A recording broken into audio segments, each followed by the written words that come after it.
While that is happening, I must tell you, ladies and gentlemen, that this event is being covered live.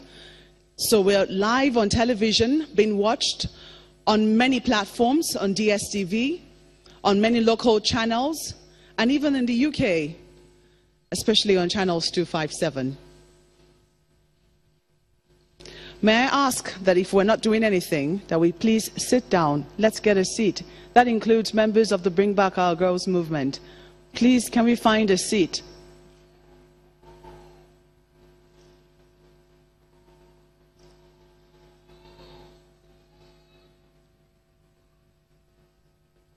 As members of, should I say a panel now, are being ushered up very gracefully and graciously. The next item on our list is a welcome address, but the person to deliver it is currently very busy.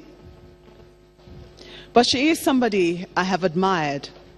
She is a fiery member of the Bring Back Our Girls team, a strategic member of the Bring Back Our Girl organization.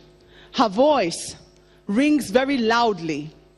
She speaks fire, well, with plenty of fire in her belly, and fearlessly too.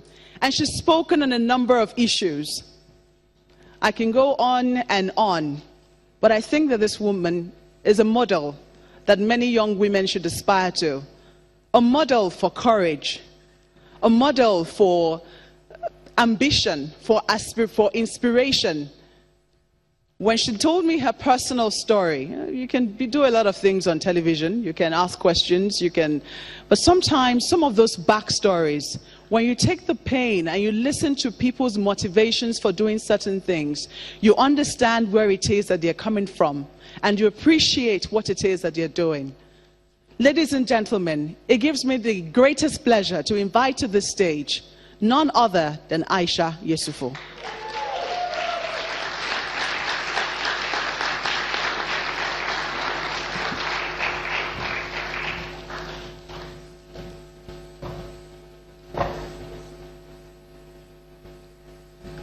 The chairperson of our inaugural lecture, Professor Grace Alele Williams, Professor of Mathematics and former VC of University of Benin, the first Nigerian female to have a doctoral degree.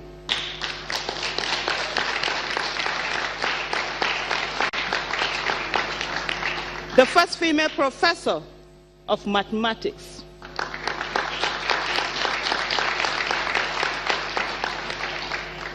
And the first female to head a university in Africa.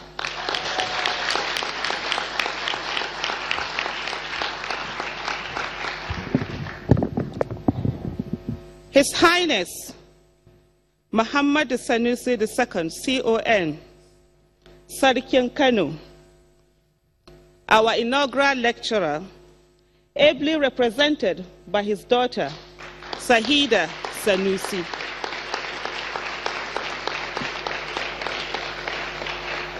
Former and serving public officials of our country, Nigeria, Your Excellencies, ambassadors, high commissioners, and members of the diplomatic community, His Eminence, John Cardinal Onayekon,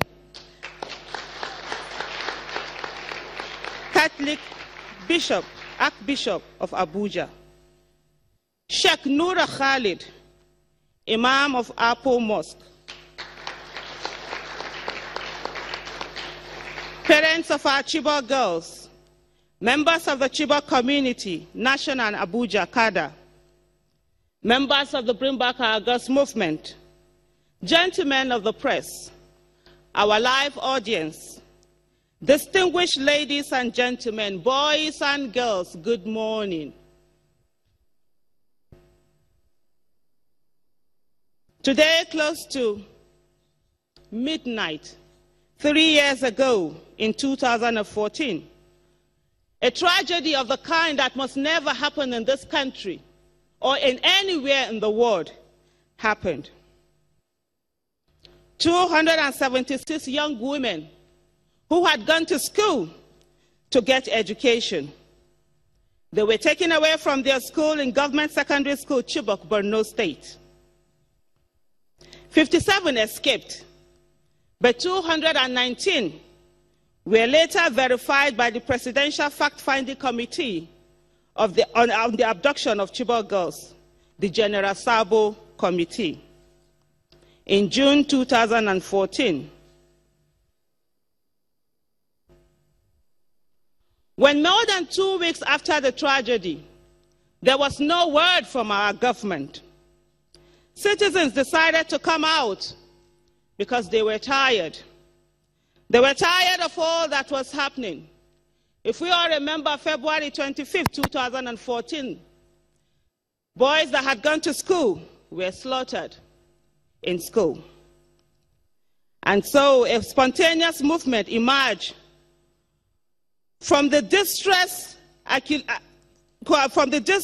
was felt by a coalition of women and men alike.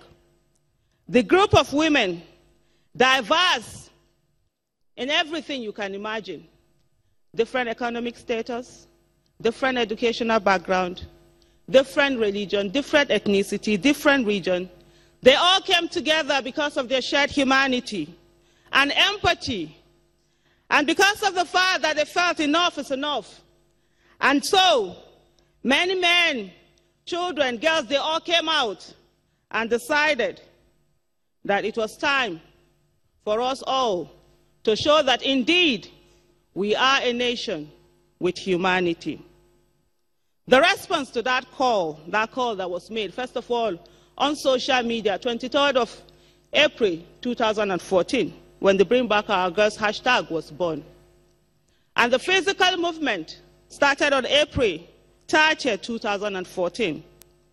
The response was massive.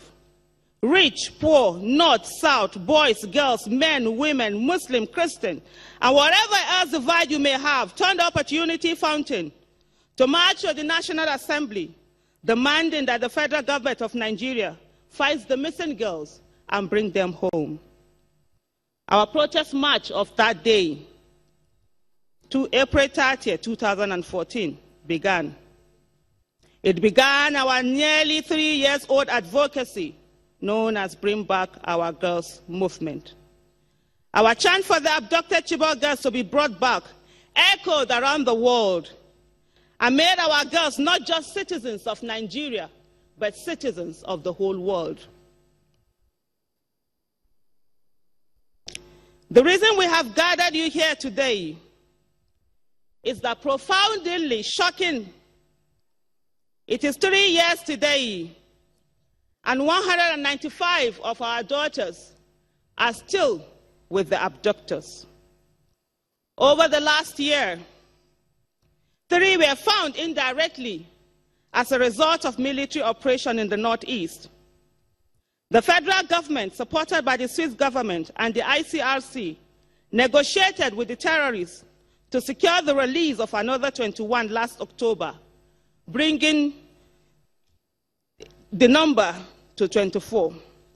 We thank the federal government and its partners then and ask that similar efforts be intensified to rescue the remaining 195 of our girls, our daughters that are out there. Every day they are crying, every day they are yearning, every day they are hoping that that day will be the day that they are brought back. Today, as part of our long-running advocacy, we have invited you to the high point of our global week of activity for our Chibok girls. It is an inaugural lecture which will now be held annually in the name of our Chibok girls. We are very delighted that the first Chibok girls lecture, Where Goes Our Girl Child? The Nation Goes. Where goes our girl child? The nation goes. 195 of our daughters are in captivity. So in other words, we all are in captivity. We are very